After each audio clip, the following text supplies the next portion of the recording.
أعوذ بالله من الشيطان الرجيم أعوذ بالله من الشيطان الرجيم بسم الله الرحمن الرحيم والصلاة والسلام على سيدنا محمد وعلى آله وأصحابه أجمعين والسلام عليكم ورحمة الله وbarakatuh, frères et sœurs, assalamu alaikum wa rahmatullahi wa barakatuh. J'espère que vous allez tous bien, Inch'Allah. Un petit bonjour aux non-musulmans qui écouteraient cette vidéo. Dans cette présente vidéo qui a pour titre exemple de la rhétorique du diable, nous allons, frères et sœurs, dans cette vidéo, aborder une fois de plus la question de Tariq Ramadan et de ses hérésies. Dans cette présente vidéo, nous allons davantage analyser le langage de Tariq Ramadan, ce afin de mettre en évidence sa façon particulièrement vicieuse et malicieuse de mentir, plutôt que l'hérésie elle-même. Et ainsi de pouvoir, à travers ce langage particulièrement vicieux et malicieux, de pouvoir donc détourner celles et ceux qui l'écoutent parmi les frères et sœurs de la vérité, sans pour autant que ces derniers ne se rendent compte qu'ils ont été détournés de la vérité. C'est dire à quel point Monsieur Tariq Ramadan excelle dans ce domaine, qui est la manipulation. Et plus grave encore, que Tariq les a détournés des textes coraniques, sans pour autant que celles et ceux qui l'écoutent ne se soient rendus compte de la manœuvre pour le moins machiavélique que Tariq Ramadan a usée afin d'arriver à ses fins. Car dans tous les domaines, et donc même celui du mensonge, il existe des amateurs et des professionnels, Tariq étant non seulement un pro du blabla, et je dirais même un maître dans ce domaine, comme nous allons pouvoir le constater. Je vais à présent, frères et sœurs, vous citer quelques exemples, trois exactement, afin d'illustrer mon propos. Et pour vous démontrer une fois de plus le talent particulièrement perfide de Tariq Ramadan lorsqu'il s'agit de détourner les gens de la vérité. Et on se rendra compte à travers les exemples que je vais citer qu'en effet Tariq a bel et bien la rhétorique de celui qu'on appelle parfois le grand tentateur, parfois Satan, Iblis ou tout simplement le diable, et pour les intimes, le petit coquin. Dans son livre intitulé Faut-il faire taire Tariq Ramadan, à la page 67 de ce livre, Tariq Ramadan nous dit, je le cite, « Mon opinion est que la norme sur ce point est clairement énoncée, mais que dans le contexte où nous vivons, nous devons en aucune circonstance nier la foi des femmes qui se sont mariées avec des non-musulmans, ou de les rejeter de la communauté. Elles ont fait un choix, elles sont et demeurent musulmanes, et il n'y a lieu ni de les condamner, ni de les juger. Personne n'a ce droit et nul ne connaît le contenu des cœurs. Toute femme qui se sent musulmane, tout homme qui se sent musulman, le sont sans que personne n'ait à interférer. » Fin de citation.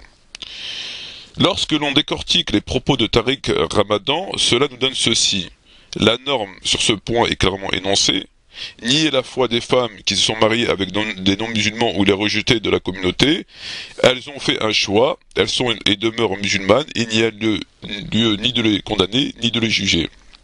Personne n'a ce droit, et nul ne connaît le contenu des cœurs. Toute femme qui se sent musulmane, tout homme qui se sent musulman, le sont sans que personne n'ait interféré.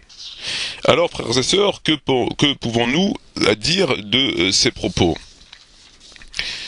Alors, Tariq nous a dit, je le recite, « La norme sur ce point est clairement énoncée. » La norme sur ce point est clairement énoncée. Or, frères et sœurs, que veut dire la norme?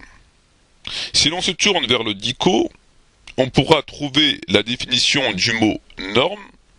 Je cite donc le dico, état habituel, conforme à la majorité des cas, ensemble de règles d'usage, ce qui dans la parole, le discours correspond à l'usage général. Voilà la définition du mot norme selon le dico. Or, mes frères et mes sœurs, le mot norme est à l'évidence inapproprié et c'est le moins que l'on puisse dire. Et je vais vous expliquer pourquoi. Simplement que la norme est, comme on l'a vu, je recite une nouvelle fois, l'état habituel, conforme à la majorité des cas, ensemble de règles d'usage. Ce qui, dans la parole, le discours correspond à l'usage général. Or, le verset sur l'interdiction faite à une musulmane de ne pas pouvoir épouser un homme musulman n'a rien à voir avec une norme. Ce n'est pas une norme, mais c'est une loi. Et non, comme le dit Tariq Ramadan, une norme. Ce qui n'a bien sûr absolument rien à voir. Le verset en question, il y en a plusieurs, mais je n'en citerai qu'un seul, et si vous avez su qu'elles sont croyantes, ne les renvoyez pas aux mécréants, elles ne sont pas licites pour eux, et eux ne sont pas licites pour elles. Voilà, donc un verset, mais il y en a plusieurs autres. La définition du mot loi n'a rien à voir avec le mot norme.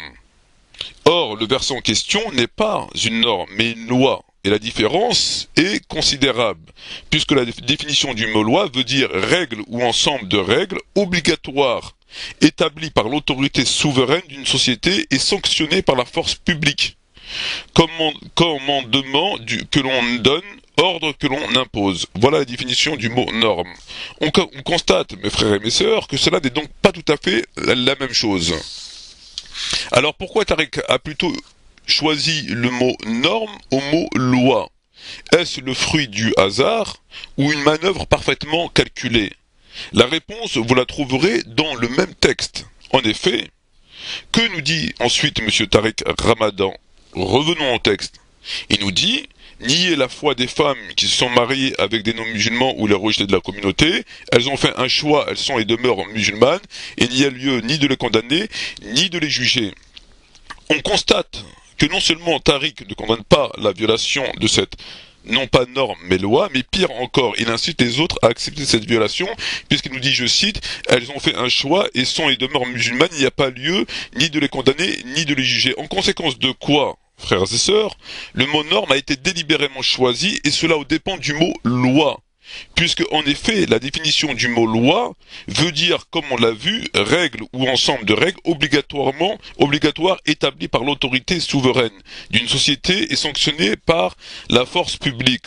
Commandement que l'on donne, ordre que l'on impose. Et si Tariq avait donc opté pour le mot loi et non pour le mot norme, il n'aurait donc pas pu dire ensuite, elles ont fait un choix. Elles sont et demeurent musulmanes, il n'y a lieu ni de les condamner, ni de les juger. Car bien évidemment, toute personne qui viole la loi est hors la loi, et donc ne peut, et en aucun cas, être, je cite, ni condamnée, ni jugée.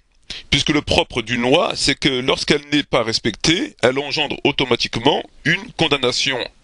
Donc, je recite la définition du mot loi, règle ou ensemble de règles obligatoires établi par l'autorité souveraine d'une société et sanctionné par la force publique.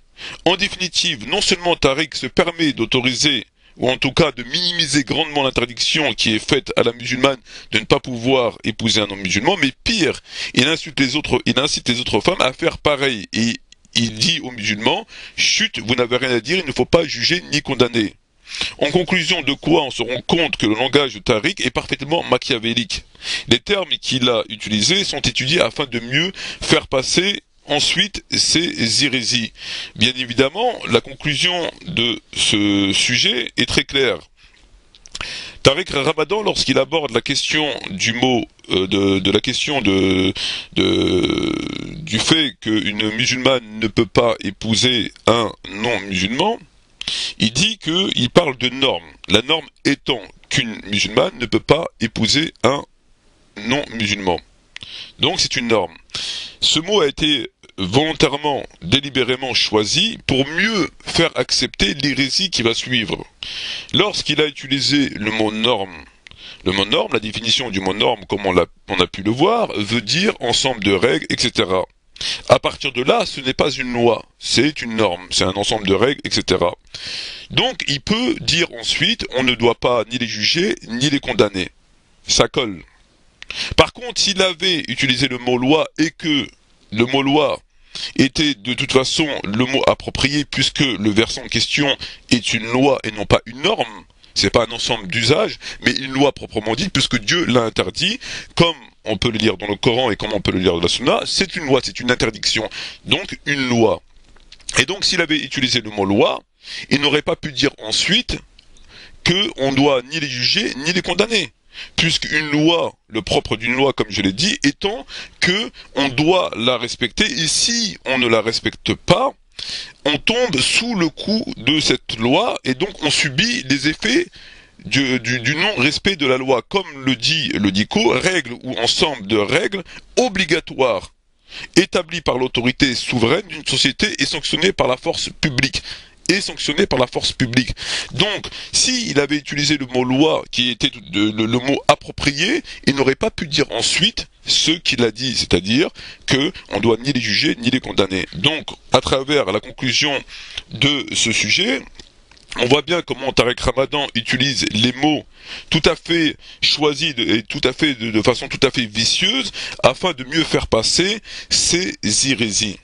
Alors, lorsqu'on demande aux savants, la plupart des savants, voire tous les savants, sur la question du mariage d'une musulmane avec un non-musulman, ils disent le mariage d'une musulmane n'est pas valable avec un non-musulman, celui qui rend licite ceci a contredit le Coran et ainsi est sorti de l'islam. Car Allah dit, si vous avez su qu'elles sont croyantes, ne les renvoyez pas aux mécréants, elles ne sont pas licites pour eux et eux ne sont pas licites pour elles. Et c'est exactement ce que fait Tariq Ramadan. Non seulement il l'autorise, puisqu'il minimise cette interdiction, mais plus grave que ça, il use de stratagèmes, de vices, de perfidie pour faire passer son hérésie, comme on a pu le voir par rapport au fait qu'il a utilisé le mot norme, alors que le mot norme n'a rien à voir, ce n'est pas une norme, mais c'est une loi. Voilà pour le premier sujet.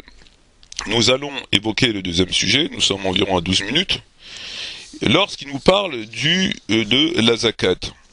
Alors, dans son livre, Tariq Ramadan, intitulé Peut-on vivre avec l'islam, donc aux éditions Favre, Monsieur Tariq Ramadan, à la page 94 et 95 de son livre, il nous dit, au sujet de la jizya, il ne paye pas la zakat, mais on peut penser à un autre impôt à des fins de solidarité sociale.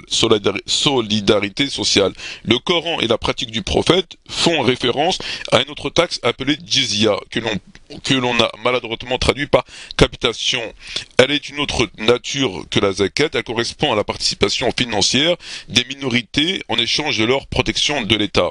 Alors, la personne qui a coécrit son livre, qui s'appelle Jacques quelque chose comme ça, il lui pose la question, donc il lui dit, une sorte de taxe militaire pour ceux qui ne serviraient pas dans l'armée. Tariq Ramadan lui dit, oui exactement, les membres d'une minorité religieuse ne sont pas tenus dans une société majoritairement islamique de s'engager militairement pour la défendre. Une taxe militaire leur est donc demandée en échange de leur protection. On connaît ce système en Europe, etc. Donc, le titre de livre, Peut-on vivre avec l'islam, page 94-95. Alors, frères et sœurs, là encore, nous sommes face à une manipulation tout à fait diabolique. Pourquoi ? C'est simple. Alors, Tariq Ramadan dit que la jizya, donc je le recite, que la jizya, il ne paye pas la zakat, et la jizya étant un impôt de sécurité sociale, le Coran et la pratique du prophète font référence à une autre taxe appelée jizya en échange de leur protection d'État. Et ensuite il dit, oui exactement, les membres d'une minorité religieuse ne sont pas tenus dans une société majoritairement islamique de s'engager militairement pour la défendre. Une taxe militaire leur est donc demandée en échange de leur protection, etc. Donc pour M. Tariq Ramadan, la jizya c'est quoi? La jizya c'est une taxe que les non-musulmans payent, en échange de quoi ils ne participent pas aux efforts militaires. Point à la ligne, comme l'Europe a connu cette pratique jadis, etc. Or, c'est un mensonge évident et c'est une manipulation. Pourquoi? Pour commencer, que nous dit Allah Azzawajal sur la question de la jizya? Il nous dit, combattez ceux qui ne croient ni en Allah ni au jour dernier et qui n'interdisent pas ce que Allah et son message ont interdit et qui ne professent pas la religion de la vérité parmi ceux qui ont reçu le livre jusqu'à ce qu'ils versent la capitation, la jizya, de leurs propres mains après s'être humiliés. Donc c'est dans la sourate Tawbah, sourate 9, verset 29, si ma mémoire ne fait pas défaut. Donc à travers ce verset, on voit bien que Allah nous dit, jusqu'à ce qu'ils versent la capitation par leurs propres mains après s'être humiliés. Donc il s'agit de soumettre les Ahl-Kitab à payer cet impôt en étant humiliés, c'est-à-dire qu'il faut qu'ils de force ils payent cet impôt et non pas parce que ils vont le payer parce qu'ils ne veulent pas, ils ne participeront pas à l'effort militaire. C'est pas un choix qu'il leur est donné. C'est-à-dire, ou bien ils participent aux efforts militaires, et dans ce cas-là, ils ne payent pas la jizya, ou bien ils payent la jizya, et dans ce cas-là, ils participent pas aux efforts militaires. C'est complètement faux. Là, Allah nous demande de leur demander de les combattre jusqu'à ce qu'ils payent la jizya en étant humiliés. Ce qui n'a rien à voir avec un effort militaire. Aucun rapport. Et ensuite, lorsqu'on connaît un petit peu la question de la jizya en islam, c'est quoi la règle de la jizya? Alors la jizya, ce qu'on appelle la dima, est une convention permanente, mais le pacte qui lie ceux qui paient la jizya, donc Ahl Kitab aux musulmans, peut être rompu lorsqu'on ne respecte pas un certain nombre de conditions. Quels sont le nombre de ces conditions? Quelles sont-elles ces conditions? Quand il prend les armes contre les musulmans, ou rallie Dar al-Harb, par exemple, là, le contrat est rompu. Quand il refuse de se soumettre aux lois de l'islam, le contrat est rompu. Quand il refuse de s'acquitter donc de la jizya, il veut plus payer, là aussi le contrat est rompu. Quand il détourne un musulman de sa religion, quand il donne asile aux espions, aux polythéistes, ou renseigne des ennemis des musulmans, quand il tue volontairement un musulman, quand il se rend coupable d'un outrage à la divinité, au prophète ou au Coran, quand il fornique avec une musulmane ou l'épouse, quand il commet un vol de grand chemin. Donc, à travers ce que nous venons de voir, la jizya, contrairement à ce que nous dit ce fameux monsieur Tariq Ramadan, n'a rien à voir avec un État, avec une taxe qu'on paye pour ne pas participer à un effort militaire comme ils l'ont fait jadis en Europe. La jizya n'a rien à voir du tout avec ça. La jizya est que Ahl Kitab la paye de force pour reconnaître la suprématie des musulmans et de l'islam. Donc ils payent cette taxe et ils sont soumis à un contrat qui est particulier comme nous venons de le voir, c'est-à-dire que s'ils ne respectent pas un certain nombre de clauses, le pacte de la jizya est rompu et donc ils sont de nouveau combattus, etc. Voilà, donc à travers l'exemple que je viens de citer, la jizya n'a rien à voir avec ce que monsieur Tariq Ramadan veut faire croire à celui ou celle qui veut bien l'entendre, que la jizya est tout simplement une taxe que des gens paieraient de leur propre volonté, et qui paierait donc cette taxe parce qu'ils ne voudraient pas participer à un effort de guerre. Donc ils disent, je ne veux pas participer à un effort de guerre, je paie cette taxe, vous me laissez tranquille. Ça n'a rien à voir du tout. Ça n'a absolument aucun rapport. Voilà. Donc on arrive à 18 minutes. J'avais encore un sujet malheureusement à traiter et le temps qui m'est imparti est malheureusement écoulé. Je le regrette, néanmoins j'y reviendrai Inch'Allah la prochaine fois pour démontrer une fois de plus que la rhétorique du diable est tout à fait justifiée lorsqu'on constate comment M. Tariq Ramadan joue sur les mots, comment manipule les mots afin d'introduire ces hérésies, lesquelles vont lui permettre donc d'être accepté par les non-musulmans, par les médias non-musulmans, donc comme étant un musulman respectable entre guillemets, et bénéficier de tous les avantages que cela peut procurer, et cela malheureusement aux dépens de l'islam et des musulmans et des musulmanes qui voient que du feu. Voilà, ce qui est vraiment regrettable et je dirais même pitoyable. Sur ce, frères et sœurs, je vous remercie de l'attention que vous avez et que vous apportez à mes différentes interventions. J'espère que cela vous permet d'y voir un peu plus clair. Et je vous dis shukran jazirin wa assalamu alaikum wa rahmatullahi wa barakatuh. Et j'espère à la prochaine, Inch'Allah.